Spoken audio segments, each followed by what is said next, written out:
ntakibasha kurogoya imigambi yawe. Uwiteka Mana yanjye nakiri imbere yawe ku manywa na nijoro. Nzi yuko ushobora byose kandi ntakibasha kurogoya imigambi yawe. Ntukagire icyo uvuga umupfapfa yumva kuko azahinyura ubwenge bw'amagambo yawe. Ntukagire icyo uvuga umupfapfa yumva kuko azahinyura ubwenge bw'amagambo yawe. Ntukagire icyo uvuga umupfapfa yumva kuko azahinyura ubwenge bw'amagambo yawe.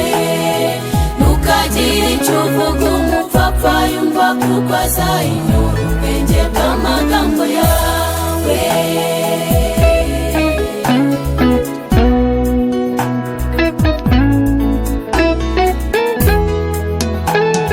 Mbese umunyempaka yagisha ishobora byose impavuga ishimana nasubize.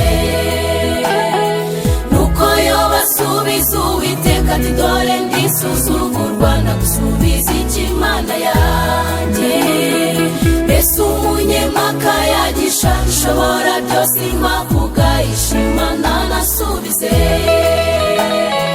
Nuko Yobu asubiza Uwiteka ati dore ndisuzugurwa nagusubiza iki Mana yanjye. Ntukagire icyo uvuga umupfapfa yumva kuko azahinyura ubwenge bw'amagambo yawe. Ntukagire icyo uvuga umupfapfa yumva kuko azahinyura ubwenge bw'amagambo yawe. Ntukagire icyo uvuga umupfapfa yumva kuko azahinyura ubwenge bw'amagambo yawe. Ntukagire icyo uvuga umupfapfa yumva kuko azahinyura ubwenge bw'amagambo yawe.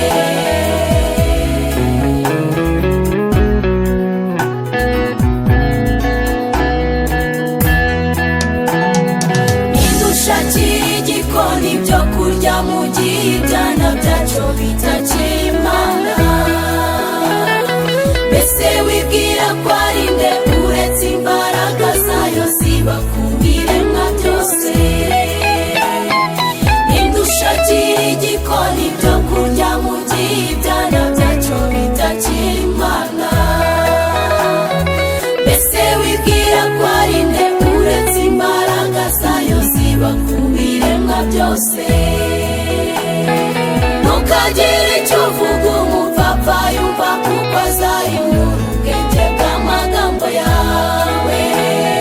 Ntukagire icyo uvuga umupfapfa yumva kuko azahinyura ubwenge bw'amagambo yawe.